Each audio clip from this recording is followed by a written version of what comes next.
코인베이스의 CEO 브라이언 암스트롱이 코인베이스를 신뢰해달라라는 광고를 월스트리트 저널에 내었습니다. FTX로 인해서 거래소에 대한 신뢰가 바닥에 떨어지면서 코인베이스도 타격을 입은 것인데 대규모 감원을 계속해서 실행할 거라던 코인베이스의 구조 조정이 좀 더 빨라질 수 있음을 시사한 것이죠. 이 전면 광고를 낼 만큼 심각한 상황이다라는 것을 충분히 알 수 있던 기사였는데 이 크립토컨트에 따르면 18일 1시 전후로 2조 원 규모의 비트코인이 오늘 바이낸스 지갑으로 이체가 되었다라는 소식이 나왔습니다. 이는 이제 바이낸스 내부 이체로 확인이 되었으며 일부를 락업 해지하여 바이낸스 콜드 월렛으로 이전했다라는 소식이 나오게 된 것이죠. 구독과 좋아요, 알림 설정 부탁드립니다. 안녕하십니까. 암호화폐 정보를 전달해 드리는 닥터 비트맨입니다. 주말의 시작 토요일의 아침이 밝아왔습니다. 어떻게 편안한 밤 잘 보내셨나요? 이제 최근 지속되고 있는 시장의 약세 속에 이 FTX 사태의 도미노 붕괴가 서서히 일어나려는 모습들이 나타나고 있습니다. 참 마음 아픈 장 상황들 계속되고 있는데요. 일단은 코인마켓캡에서 메이저 탑10 코인들 먼저 살펴보도록 하겠습니다. 네, 일단 시가총액 비트코인의 경우는 전날 대비 1.15% 상승한 16,700달러대를 나타내고 있습니다. 이외에 이더리움은 1.52% 상승한 1,218달러대를 나타내고 있으며 7위에 이제 XRP의 경우는 2.49% 상승한 0.38달러, 8위에 에이다는 2.07% 상승한 0.33달러대를 나타내고 있는데요. 그렇다면 과연 선물 투자자분들은 현재 포지션 어떻게 나누고 있는지 롱숏 비율 한번 확인해 보도록 하겠습니다.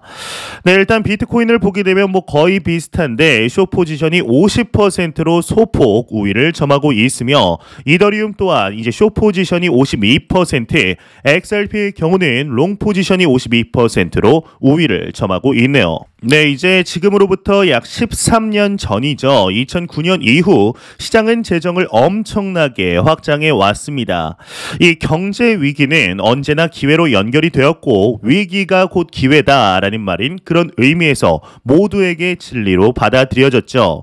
이제 실제로 그랬습니다. 이 당시에는 무엇을 투자하든 성과가 의미 있는 수준 이상으로 나왔는데 특히나 대한민국의 이 부동산은 더더욱 그래왔죠.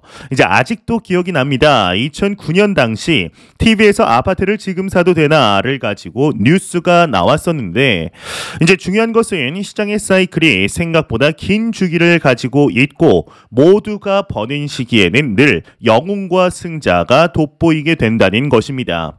이 영웅은 이제 워렌 버핏이나 하워드 막스 같은 사람들을 말하며 승자는 이러한 장 상황에서 투자로 큰 돈을 번 사람들을 말하게 되는데 이제 얼핏 보게 되면 이 투자 번영기에는 영웅과 승자가 크게 구분되지 않습니다. 이때 대중이 가장 많이 시장으로 달려들게 되죠. 이제 투자의 붐이 일고 시장은 마지막 상승을 향해 화려하게 돌진하게 됩니다. 그리고 모든 것이 붕괴되는 시기가 오게 되는데 이제 생각보다 많은 승자들이 위기에 쓰러집니다. 막대한 자본을 만들기 위해 마련했던 레버리지가 문제가 되는 경우도 있고 자신이 모든 것을 다 아는 것처럼 착각했기 때문에 위기를 제대로 대비하지 못한 탓도 있죠. 반면 이제 영웅들은 위기가 올 것을 늘 대비하고 있습니다. 이제 시장을 사이클로 인식하고 기회가 올 때 확실하게 투자하며 기회가 없다고 생각할 때 시장에서 발을 빼게 됩니다. 이 승자들의 비극은 성공 경험을 통해 자신이 시장을 제대로 꿰뚫어보는 신이라고 생각하는 데서 시작을 합니다. 누구도 모든 것을 다 아는 사람은 없습니다. 가르치는 자리에 서면 결국 오버하게 되어 있고 교만으로 망하게 됩니다. 영웅은 승자의 비극에 빠지지 않기 위해 끊임없이 노력하는 사람들입니다. 흔히 돈이 많으면 누구든 영웅이 될 수 있을 것이라는 착각을 합니다. 이제 이는 절대로 아니라고 확신을 하고 있는데 아무리 많은 돈을 가지고 있어도 망할 사람이 돈을 가지면 반드시 망합니다. 시장의 불확실성을 인정하고 자신이 모든 것을 다 아는 않은 것이 아니라는 사실을 인정하는 것은 생각보다 어렵습니다. 이 말로는 인정한다고 하면서도 생각과 행동은 전혀 다른 곳을 향하는 경우가 대부분이죠. 이 투자에 대해서 말하라고 하면 누구든지 전문가가 됩니다. 참 아이러니인데 내가 특정 사이클에서 투자로 돈을 벌었다면 그것이 내가 잘났기 때문이 아니라 사이클을 잘 만나서 기회를 잘 탄 것이 아닌지 생각을 해보아야 합니다. 100% 자신의 재능으로만 돈을 버는 사람은 없습니다. 이 워렌 버핏도 현재 물렸다고 하는 걸 보면 말 다 했죠. 타이밍이 반드시 맞아야 합니다.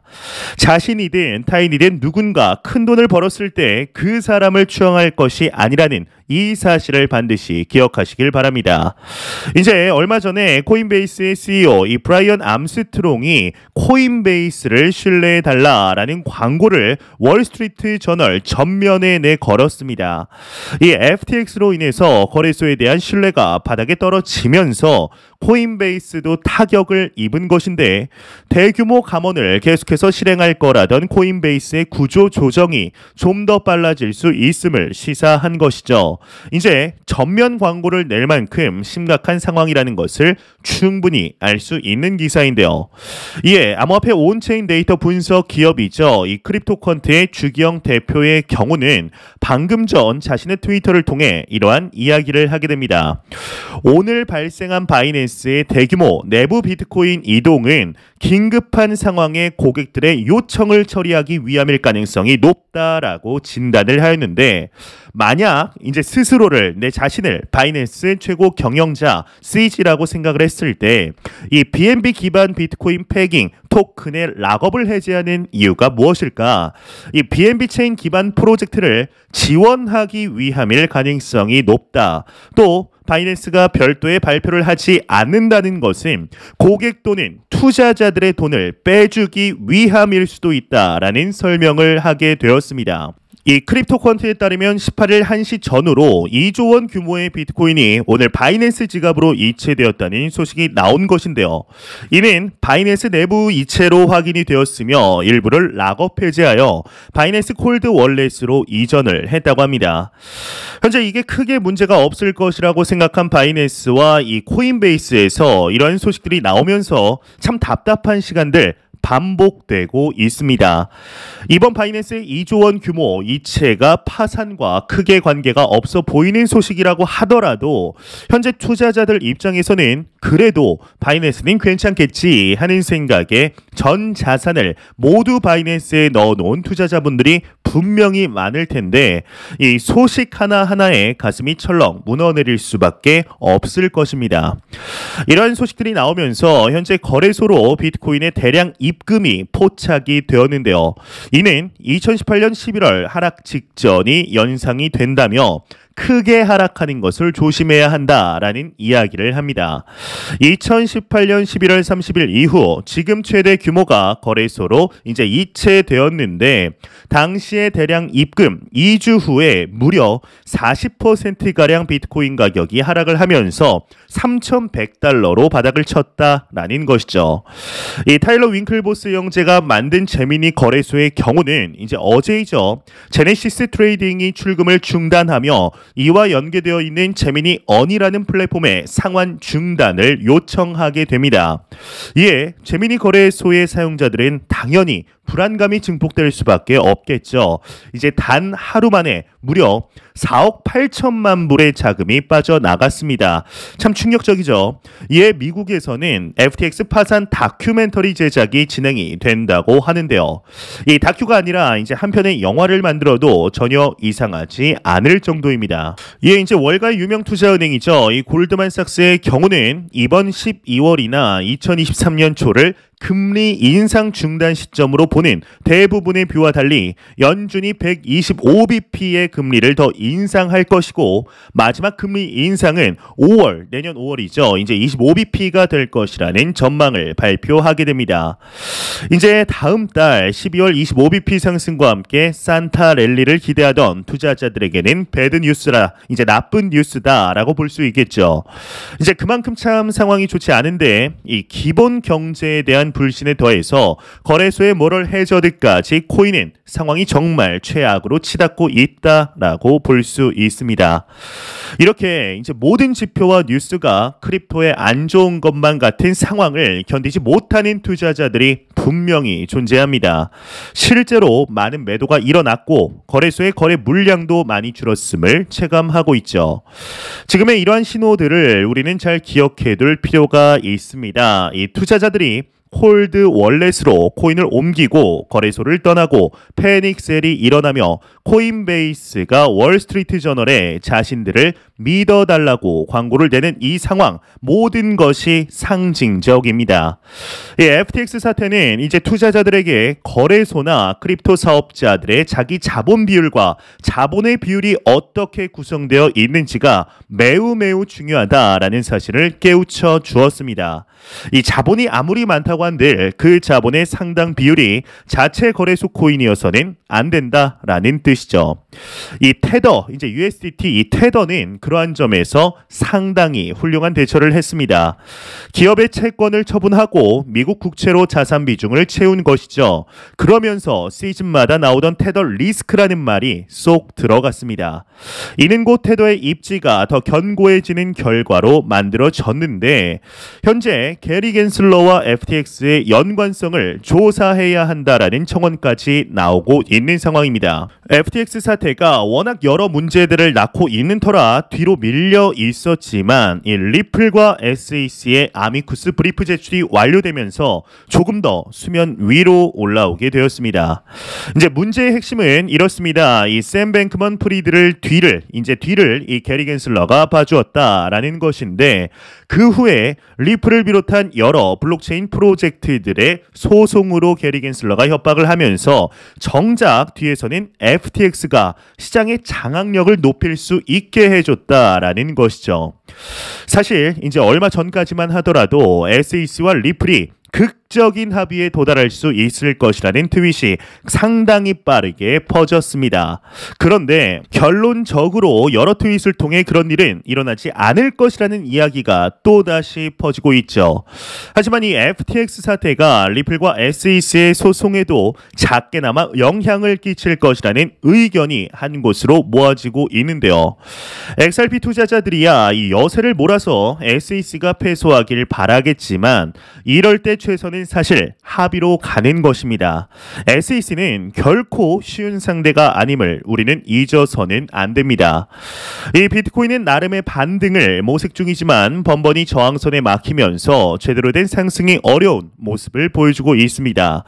비트코인의 등락은 이제 알트에 비하면 적다라는 문제도 있지만 이 시가총액 때문에 비트코인이 쉽사리 움직이기도 어렵죠. 사실 비트코인의 시가총액이 잘 나갈 때에 10위권 이내 순위와 큰 차이를 보이고 있는데 26위에 랭크된 비트코인의 시가총액은 325.8빌리언 달러로 크게 빠진 것을 확인할 수가 있습니다. 참고로 이더리움은 이제 한참 뒤에 있는 74위인데 금 1위, 애플 2위, 그리고 아람코가 3위를 나타내고 있습니다. 이 FTX 사태는 가볍게 볼 일이 결코 아닙니다. 2008년 서브프라임 모기지를 떠올려 보면 좀 더 불안감이 커지는데 사실 2006년, 2007년 뉴스를 보면 TV의 미국 집값 하락 소식이 꽤나 나왔었습니다. 심지어 1달러짜리 집이 나온다라는 뉴스도 봤던 기억이 있는데요. 그때는 이런 상황을 상상도 못했기 때문에 그냥 부동산을 과도한 빚으로 샀구나 정도로만 이제 생각 정도만 했습니다. 하지만 돌이켜보니 집값 하락이나 파산은 이제 일부분에 지나지 않았었죠. 이 파생 상품의 거래, 거대한 자본시장들의 잘못들이 결국 글로벌 경제 위기를 만들었습니다. FTX의 파급은 아직 시작도 안 한 것이죠. 이 콜드월렛 꼭 하나씩 구매하시길 바랍니다. 링크 남겨놓았는데 사실 분실이나 고장에 대비해서 2개씩 사놓는 편이 마음이 편하긴 합니다. 일단은 지금 지켜봐야 할 것은 비트코인이 저항선을 뚫느냐가 아닙니다. 이런 상황에서 코인 가격이 상승하면 오히려 더 큰 규제와 제약을 부를 뿐이죠. 적절한 규제는 필요합니다. 있습니다. 다만 현재의 주식 수준의 규제가 들어오게 되면 크립토 비즈니스 자체가 성장하기가 어려운데요. 최소한의 자금 세탁 보호와 사기로부터 투자자들을 지킬 수 있는 장치가 필요한 것이죠. 특히나 거래소가 규제의 핵심이 되어야 합니다. 거래소가 이렇게 대놓고 만행을 저지르는 것에 대해 규제할 수 있는 방법이 필요하죠. 정기적으로 국가의 조사를 통과할 수 있어야 하는데 현재 누가 뭐라 해도 참 힘든 시간들 반복되고 있습니다. 이대로 암호화폐 시장이 사라지는 것은 아닐지 비트코인이 정말 주기영 대표의 말대로 40% 하락해서 1만 달러 아래로 추락하며 국가들이 나서서 크립토 마켓을 모조리 없애버리려는 것은 아닐지 투자자분들의 불안감이 증폭이 되고 있습니다. 하지만 이러한 불안감에서 우리는 한 발짝 시장에서 떨어져 큰 그림을 봐야 한다라고 생각하는데 앞으로 3년 뒤, 5년 뒤, 10년 뒤 지금의 FTX 사태를 돌이켜보며 우리는 어떠한 생각을 하게 될까요? 와, 저 때라도 다 현금화시킨 것이 어디냐, 저 높은 고점이 다시는 오기는 할까라는 생각을 하게 될까요? 그게 아니라면 저 때 샀어야 했는데, 저 공포에 샀어야 했는데 내가 미쳤다라고 생각을 할까요? 조금만 생각을 해보면 사실 답이 나오게 됩니다. 지금 전 세계 국가들이 FTX 사태로 어떠한 일들을 펼치고 있나요? 이 암호화폐 시장을 없애려고 하나요? 아닙니다. 이번 FTX 사태가 왜 벌어졌는지 법안을 강화하고 투자자 보호 규율을 만들기 위해 부단히 노력하고 있습니다. 이것이 뜻하는 바는 무엇일까요? 이미 전 세계 금융 엘리트들은 알고 있는 것입니다. 비트코인으로 탄생한 크립토 마켓이 더 이상 사라질 수 없을 자산들이고 다가올 미래 금융 시스템에 대한 지대한 공헌을 할 것이라는 사실을 말이죠. 그렇기에 지난 5월 루나 사태 그리고 반년도 안 돼서 FTX 사태가 터졌음에도 절대로 시장을 금지시키지 않는 것입니다. 비트코인의 역사를 보면 이러한 일들은 항상 있어 왔습니다. 이제 지금보다 더 심하게 두드려 맞을 때도 있었습니다.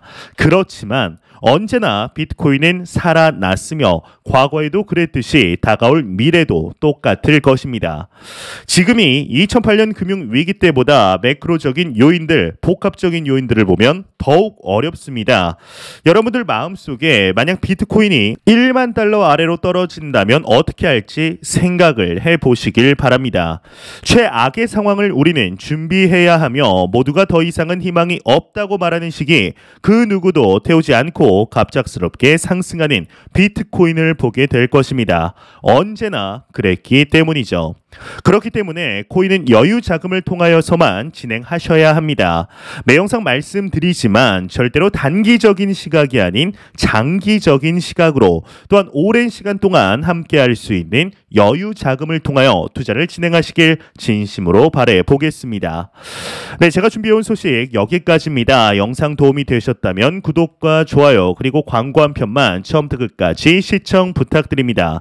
이 채널은 오직 광고 수익으로 운영이 되게 됩니다. 항상 영상 시청해 주시는 시청자분들, 구독자분들 너무나 감사드립니다. 오늘 남은 시간 잘 마무리하시길 바라면서 저는 더욱 도움이 되는 영상으로 찾아뵙도록 하겠습니다. 지금까지 닥터 비트맨이었습니다. 감사합니다.